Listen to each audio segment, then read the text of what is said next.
The flames ate through the paper so fast I didn't have time to think.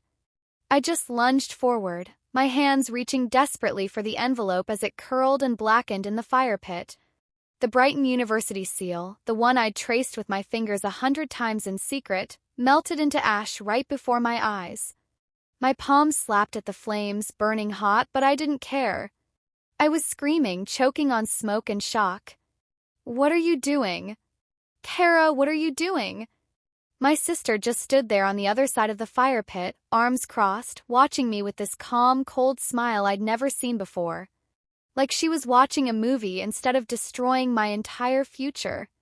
The orange light from the flames danced across her face, making her look like someone I didn't recognize. Someone cruel. "You won't need it, Paige," she said, her voice flat and matter-of-fact. "You were never going anyway." The smell of burning paper clung to everything. My hair. My clothes. My trembling, blistered fingers. I stared at the ashes floating up into the April night sky, each piece carrying away a dream I'd worked 4 years to earn. My throat closed up. I couldn't breathe. Couldn't process what had just happened. My dream had just burned. And my sister had been the one holding the match. "What's going on out here?" Mom's voice cut through the crackling fire. She rushed out the back door in her bathrobe, hair messy, eyes wide with alarm. I spun toward her, ash on my hands, tears streaming down my face, trying to form words that made sense. But before I could speak, Kara let out this perfect, practiced sob. She grabbed her arm like she'd been hurt and stumbled backward. "She pushed me, Mom." She just completely lost it. Her voice cracked in all the right places. I was just trying to talk to her about college applications and she went crazy. My jaw actually dropped. I stood there, frozen, watching my sister perform. 'Cause that's what it was. A performance. And Mom was buying every second of it. "Paige." Mom's voice was sharp, disappointed. She rushed past me without even looking at my burned hands. She went straight to Kara, wrapping an arm around her shoulders. "Enough with the drama. I don't know what's gotten into you lately, but this behavior is unacceptable." I opened my mouth to defend myself, to tell her what really happened, but the words died in my throat. 'Cause I saw it in Mom's eyes. She'd already decided who to believe. The golden child who could do no wrong. Not me. Never me. Kara looked at me over Mom's shoulder, and for just a second, her tears stopped. She smiled. I watched them walk back into the house together, Mom's arms still around Kara's shoulders, comforting her. Protecting her from me, the crazy daughter who apparently attacked her own sister for no reason. The fire pit crackled behind me, the last pieces of my acceptance letter turning to gray ash and floating away on the night breeze. My hands throbbed. My chest felt hollow. And somewhere deep inside, something changed. Something hardened. I stood there in the darkness of our backyard, the April cold seeping through my thin sweater, and I made myself a promise. Kara thought she'd won. Thought she'd killed my dreams. But she had no idea what she'd actually done. She'd just lit a different kind of fire. One that wouldn't burn out so easily. My name is Paige Collins. I'm 17 years old. And until that night, I thought jealousy was something that only happened in movies. I was wrong. Let me tell you about my family. It's just the 3 of us. Mom, Kara, and me. Dad left when I was 8, and Mom worked double shifts at the hospital to keep us fed and housed in our small town of Millbrook. She's a good mom. She tries hard. But she's also exhausted all the time, which means she sees what she wants to see. And what she wants to see is that Kara is perfect. For a long time, Kara actually was. She was everything Millbrook loved. Cheer captain. Homecoming queen. Straight A's without even trying. She had this way of lighting up a room when she walked in. Everyone loved her. Including me. Then she went to state college on a cheerleading scholarship. She was going to be a nurse like Mom. She was going to make everyone proud. except she flunked out after one semester. She came home last December with no explanation, just a bunch of boxes and this blank, angry look in her eyes. Mom said Kara was taking a break to find herself. The neighbors said she was going through something. But I knew the truth. I heard her crying in her room at night. I heard her throwing things. And slowly, quietly, I became her target. The acceptance letter arrived on March 15th. I remember because it was a Friday and I'd been checking the mail every day for 2 weeks straight. My hand shook when I pulled it from the mailbox. The envelope was thick, cream-colored, official. The Brighton University logo embossed on the front. I didn't open it right away. I ran to my room, locked the door, and sat on my bed for 10 minutes just staring at it. My heart hammered so hard I thought I might pass out. When I finally slid my finger under the seal and pulled out the letter, the first word I saw was congratulations. I cried. Like really cried. Happy tears that I had to muffle into my pillow so no one would hear. 'Cause I had a plan. I wanted to surprise Mom with this. I wanted to tell her at her birthday dinner in 2 weeks. I imagined her face when I showed her the letter. How proud she'd be. How she'd hug me and tell me I did good. So I hid the letter under my mattress. I touched the embossed logo every night before bed, tracing the raised letters with my fingertips. Brighton University. My dream school. 300 miles away from Millbrook. A fresh start. A new life. But Kara noticed something was different. She always did. I tried to be careful. I really did. But happiness is hard to hide completely. I started smiling more, humming while I did dishes, staying up late texting my friend Lila about dorm room ideas and class schedules. Little things that made me feel lighter. Kara noticed all of it. One night, about a week after I got the letter, I was lying in bed scrolling through Brighton's website when I heard footsteps stop outside my door. The floorboards creaked. I held my breath, phone screen lighting up my face in the dark. Through a long moment, the footsteps moved away. The next night, I woke up around 2 in the morning needing water. As I walked past Kara's room, I heard voices. I stopped. Mom was in there. I pressed my ear against the crack in the door. You know she's not ready for college, right? Kara's voice was soft but firm. She's too fragile. What if she drops out like I did? I just don't want you to get your hopes up, Mom. Silence. Then Mom's tired voice. I don't know anymore, Kara. I just want you both to be happy. I am happy, Kara lied. I just worry about Paige. She's not like me. She can't handle pressure. The words felt like glass sliding under my skin. I backed away from the door and went back to my room without getting water. Mom's birthday was April 20th. I'd been planning this for weeks. I ordered a custom cake from the bakery in town with "We Did It" written in blue frosting. I bought her favorite flowers. I even convinced Lila to help me set up decorations in the dining room while Mom was at work. Everything was perfect.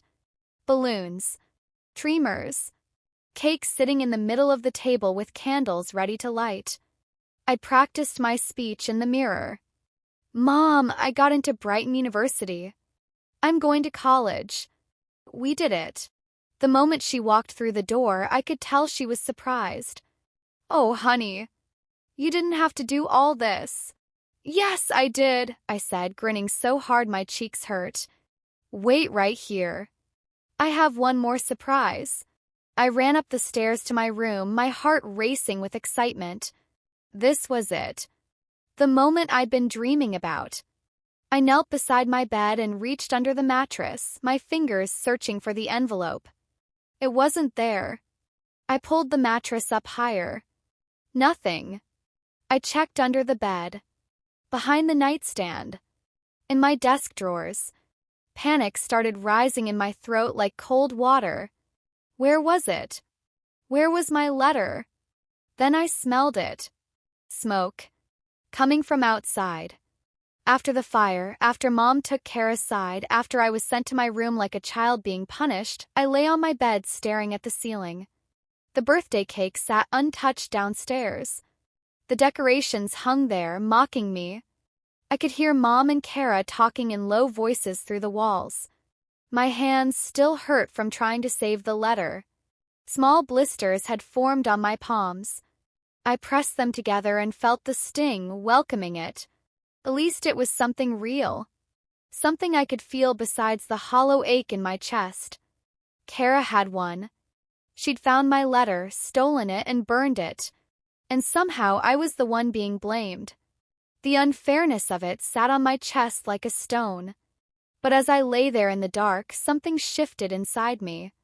Tears stopped. My breathing steadied. And I started thinking. Really thinking. Kara thought she'd destroyed my future. She thought burning that piece of paper meant I couldn't go to Brighton. She thought she'd beaten me. She was wrong. And I was going to prove it. Not by screaming or fighting or telling Mom the truth she wouldn't believe anyway. No.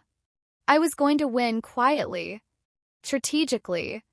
And when Kara finally realized what I'd done, it would be too late for her to stop it. The next morning, I did something that surprised everyone. I knocked on Kara's bedroom door. "Come in," she called, her voice still carrying that fake sadness from last night. I opened the door and found her sitting on her bed, scrolling through her phone. She looked up at me with false concern. "Paige, are you okay?" I took a deep breath and said the words I'd practiced in the mirror. "I'm sorry about last night. You were right. I'm not ready for college. I've been stressed and I took it out on you. I'm sorry." Kara's eyebrows rose. For a second, I saw surprise flash across her face. Then her expression melted into sympathy. Fake sympathy, but she was good at it. "Oh, Paige. I forgive you. I know this is hard for you, seeing me home from college. But you'll find your path. Maybe community college first?" I nodded, keeping my face neutral. "Yeah. Maybe you're right." When I left her room and closed the door behind me, I heard her laugh. Quiet and victorious. Like she'd finally won the war she'd been fighting in her head. But I was already 3 steps ahead. Because while Kara thought burning my acceptance letter meant I couldn't go to Brighton, she'd forgotten one simple thing. That letter was just paper. My acceptance was in their system. In their computer. Safe. I pulled out my phone and started typing an email. The admissions office at Brighton University opened at 9. I called at 9:03, my hands shaking so badly I almost dropped the phone twice. A woman answered on the 3rd ring. "Brighton University admissions, this is Mrs. Patterson speaking." I cleared my throat. "Hi. My name is Paige Collins. I was accepted to Brighton for the fall semester, but I lost my acceptance letter. Is there any way I could get another copy?" There was a pause. The sound of typing. "Let me pull up your file." "Collins, you said?" "Collins. "Yes, ma'am." More typing. My heart hammered against my ribs. What if they said no? What if there was some rule about replacement letters? What if Kara had somehow thought of this and called them first to sabotage me? "Okay, I've got your file here. Paige Collins. Accepted to our English program with the Provisional Brighton Future Scholars Grant pending your final essay submission." I almost dropped the phone. The what? The scholarship essay? It was included in your acceptance packet. Due May 1st. Mrs. Patterson's voice was kind. "Did you not receive your full packet?" "I know. I didn't." "Well, don't worry, sweetheart. I'll email everything to you right now. Check your spam folder if you don't see it within 10 minutes. And congratulations, Paige. We're excited to have you." I hung up and stared at my phone. A scholarship. A full scholarship that I didn't even know I'd been nominated for.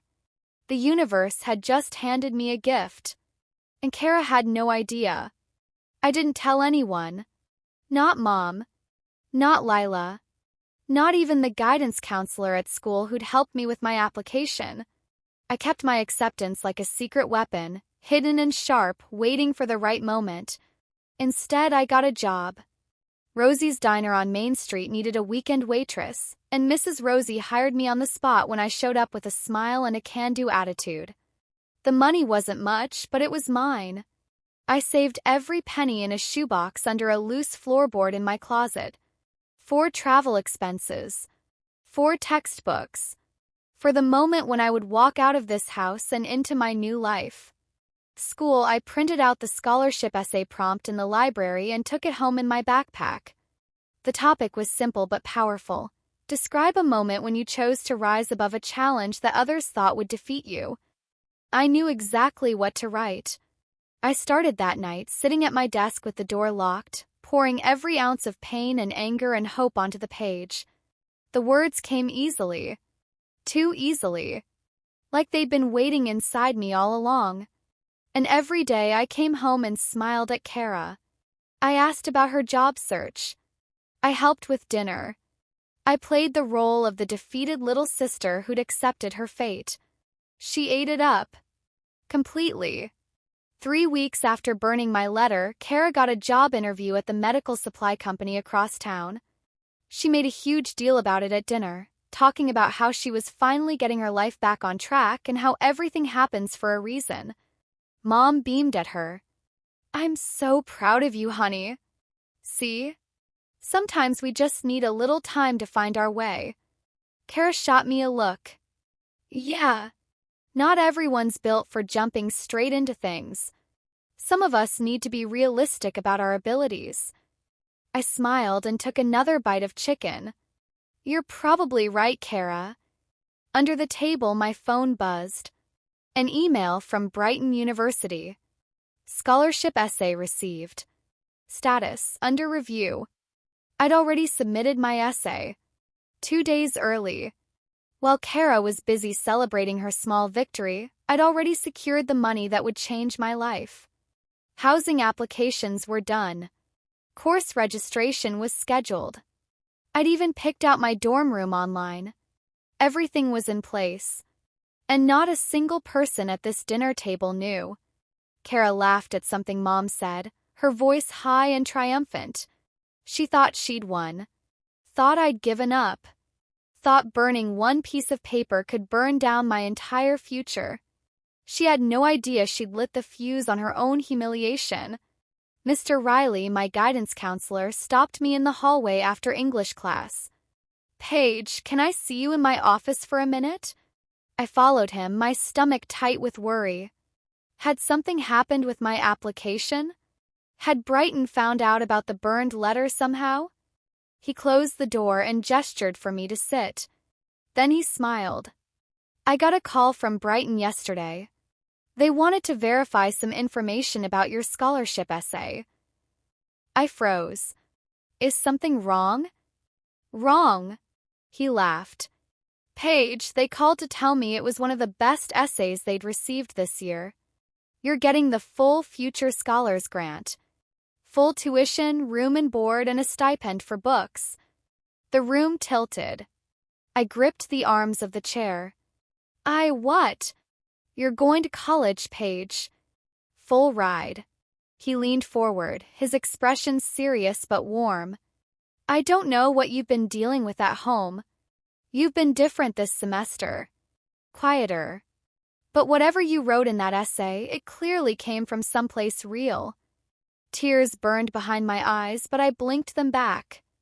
Thank you, Mr. Riley. For everything. I didn't do anything. This was all you. He handed me a folder. Here's the official notification. They'll announce it at graduation. The scholarship recipients always get called up on stage. I took the folder with shaking hands. At graduation? Yep. May 28th. 3,000 people in the audience. He grinned. Big moment, Paige. Your family must be so proud. I thought about Kara. About her smug smile.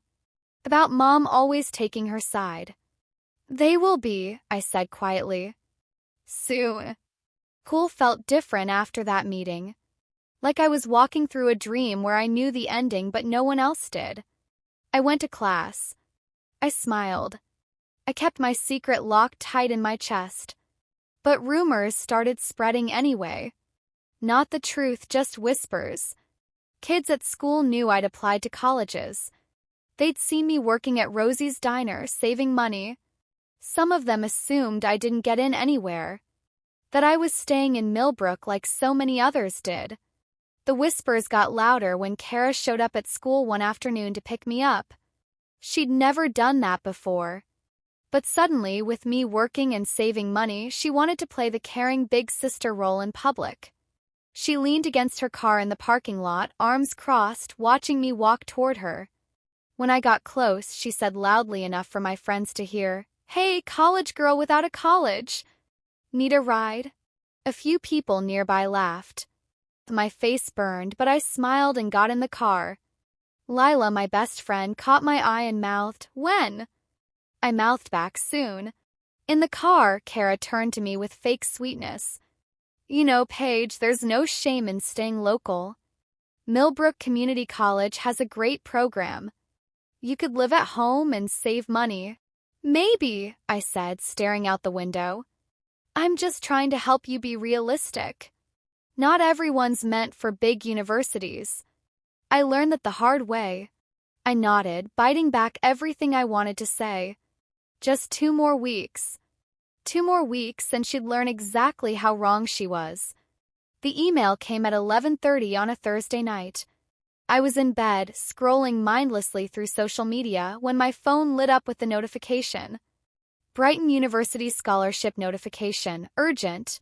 My heart stopped. I clicked it so fast I almost dropped my phone. "Dear Miss Collins, congratulations. We are pleased to inform you that you have been awarded the Brighton Future Scholars Grant in the amount of $52,000 annually, renewable for 4 years. This covers full tuition, housing, meal plan, and provides a $2,000 annual book stipend. Your financial aid package is now complete and finalized. Welcome to the Brighton family." I read it 3 times. Then I screenshot it. Then I read it again. $52,000. Every year. For 4 years. Everything paid for. I wouldn't owe a single penny. I pressed my face into my pillow and cried. Not sad tears. Not happy tears. Something bigger than both. Relief. Vindication. The weight of every cruel word Kara had said, every time Mom had chosen her over me, every moment I'd felt small and worthless, lifted off my chest all at once. I was going to college. I was getting out. And I was doing it without anyone's help. The house was silent around me. Down the hall, Kara slept peacefully, thinking she'd won. In 2 weeks at graduation, she was going to learn the truth in front of the entire town. I couldn't wait. The rumors at school got worse after that. Someone, probably one of Kara's friends who still went to Millbrook High, started telling people I'd been rejected from every college I applied to. That I was stuck here. That I was small-town smart, not real smart. The phrase caught on. I heard it whispered in the bathroom. Saw it written on a note passed in math class. Even some teachers looked at me with pity, like I was another statistic. Another kid with big dreams who'd failed. I let them think it. Every whisper, every pitying look, every assumption just made the reveal sweeter in my mind. 'Cause they were all going to be there. Everyone who doubted me. Everyone who believed Kara's lies. They'd all be sitting in that auditorium on graduation day. Lila cornered me at my locker one afternoon. "You're being too quiet about this. When are you going to set the record straight?" "Graduation," I said simply. "That's 3 weeks away. People think. Let them think it." I closed my locker and met her eyes. The truth is louder when everyone thinks they know the lie. She studied my face, then slowly smiled. "You're kind of scary when you're like this." "Good," I said. Kara should have remembered that. Principal Hendricks stopped me in the hallway 2 weeks before graduation. She was a tall woman with sharp eyes and a kind smile. Paige Collins. Just the student I was looking for. My stomach dropped. Yes, Mrs. Hendricks. I'll need your scholarship speech by next Friday. Standard 3 minutes. You'll be speaking after the valedictorian address and before we start handing out diplomas. I blinked. My scholarship speech? All full ride recipients give a short speech about their journey. It's tradition. She patted my shoulder. Don't look so nervous. From what Brighton told me, you're an excellent writer. She walked away, leaving me standing in the middle of the hallway. A speech. In front of everyone. My hands started shaking, but not from fear. From anticipation. Behind me, I heard someone gasp. I turned to see Melissa, one of Kara's old cheerleading friends, staring at me with wide eyes. She'd clearly overheard everything. You got a full ride? She said. To where? Doesn't matter, I said, walking past her. But it did matter. 'Cause by lunch, the whispers had changed. Did you hear Paige Collins got a scholarship? I thought she didn't get in anywhere. Maybe we heard wrong? Confusion rippled through school like a stone dropped in water. And somewhere I knew Kara would hear about it eventually. Let her wonder. Let her doubt. Truth was coming either way. Kara insisted we go shopping for graduation dresses together. She called it sister bonding, but I knew what it really was. A power play. Another chance to remind me who was in control. We went to the mall in the next town over. Kara tried on dress after dress, each one more expensive than the last. She finally chose a shimmering gold cocktail dress that hugged her figure perfectly. She looked beautiful. She always did. What about you? She asked, watching me flip through the clearance rack. I pulled out a soft blue sundress. Simple. Modest. Nothing flashy. This one. That's it. Kara laughed. Paige, it's your graduation. Don't you want something nicer? This is perfect, I said, holding it up. It was perfect. Not for the reasons she thought.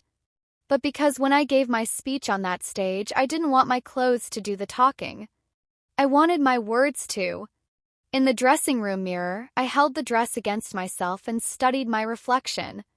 My face looked different than it had a month ago. Harder. More determined. Kara had tried to break me. Instead, she'd forged me into something stronger. I bought the dress with my own money from Rosie's diner. Kara bought hers with Mom's credit card. The difference felt significant somehow. The night before graduation, Kara was insufferable at dinner. She'd been selected to present Mom with the Distinguished Alumni Award at the ceremony, since Mom had graduated from Millbrook High 30 years ago. Kara wouldn't stop talking about it. I've been practicing my speech all week, she said, twirling pasta on her fork. I want to make sure I do Mom justice. It's such an honor. Mom blushed. Oh, honey, you don't have to make a big deal out of it.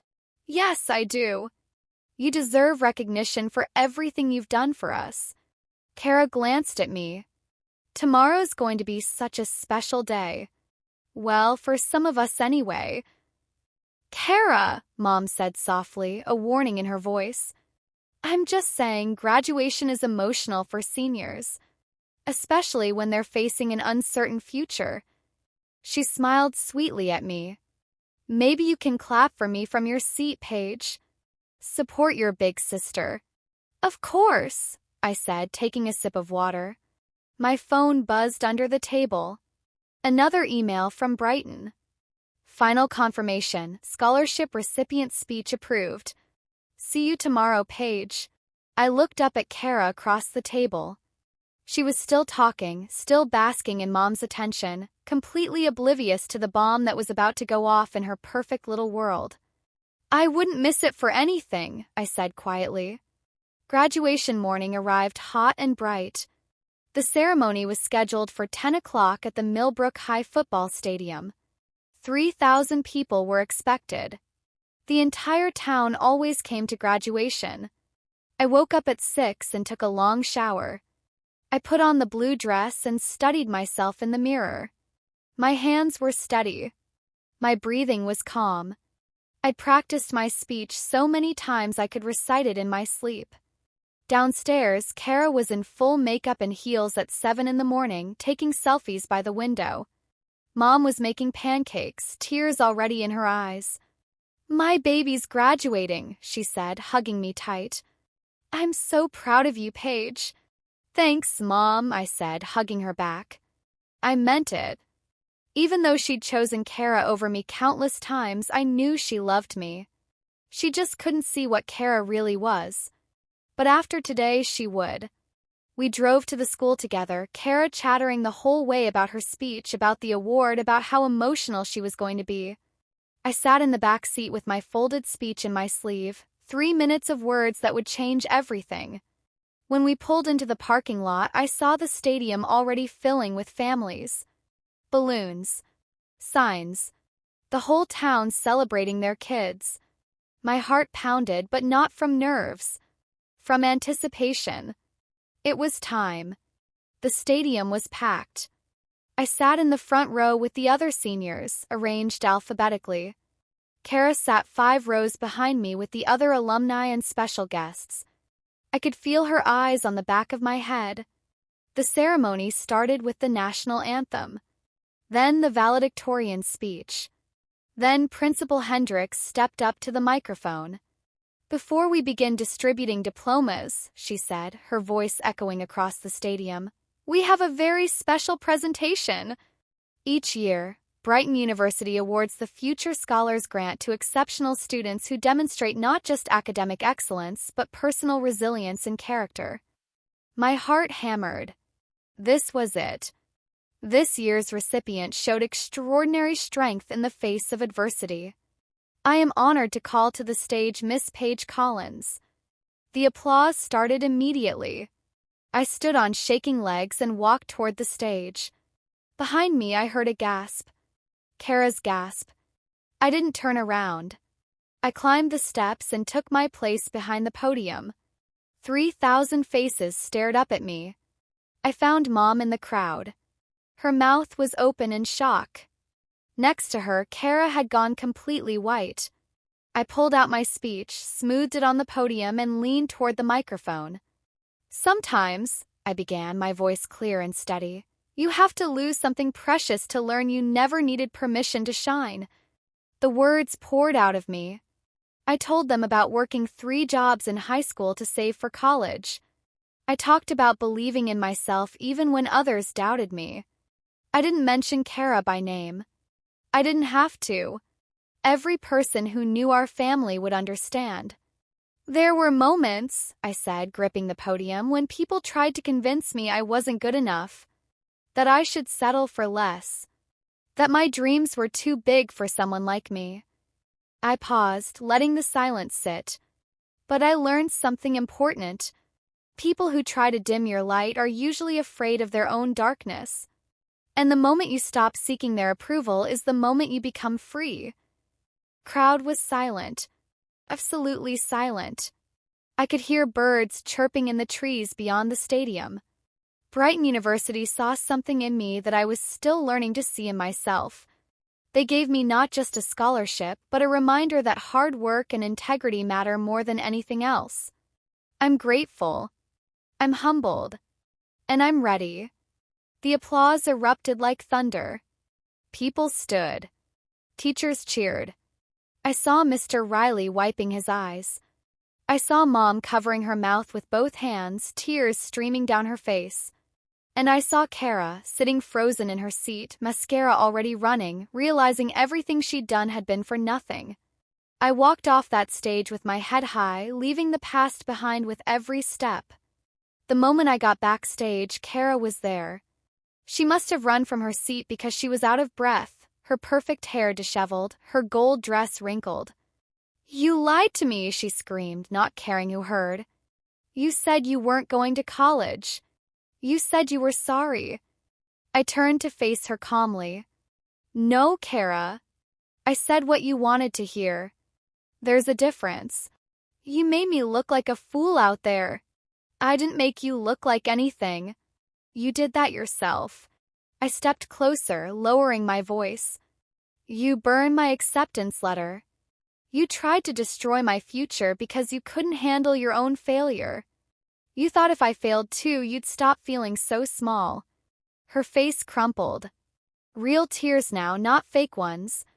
I couldn't watch you succeed when I'd messed everything up. So you tried to drag me down with you. I shook my head. That's not love, Kara. That's cruelty. I'm your sister. Then you should have acted like it. I turned and walked away, leaving her sobbing behind the stage curtain. Teachers and staff bustled around us, but no one tried to stop me. They'd heard everything. As I pushed through the backstage door and into the sunlight, I felt lighter than I had in months. The weight of her jealousy, her manipulation, her constant need to make me smaller, all of it fell away. I was done carrying her darkness. The weeks after graduation were strange. Mom barely spoke to either of us, processing everything she'd learned. Kara stayed in her room mostly, only coming out for meals. The house felt like a tomb. But slowly things shifted. Mom pulled me aside one evening while I was packing for Brighton. I owe you an apology, she said quietly. I should have listened to you. I should have seen what was happening. You were tired, Mom. You did your best. My best wasn't good enough. She took my hand. I'm so proud of you, Paige. Not just for the scholarship. For being strong enough to keep going when everyone tried to stop you. I hugged her tight. I learned from you, Mom. You never gave up on us. Kara came to my room the night before I left for Brighton. She knocked softly, and when I opened the door, she looked smaller somehow. Defeated. I'm sorry, she said. For everything. I was jealous and angry, and I took it out on you. You didn't deserve that. I studied her face, looking for the lie. But I only saw genuine regret. I forgive you, I said. And I meant it.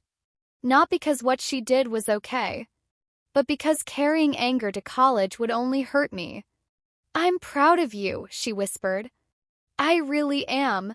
I nodded. We didn't hug. Some wounds needed more time. But it was a start.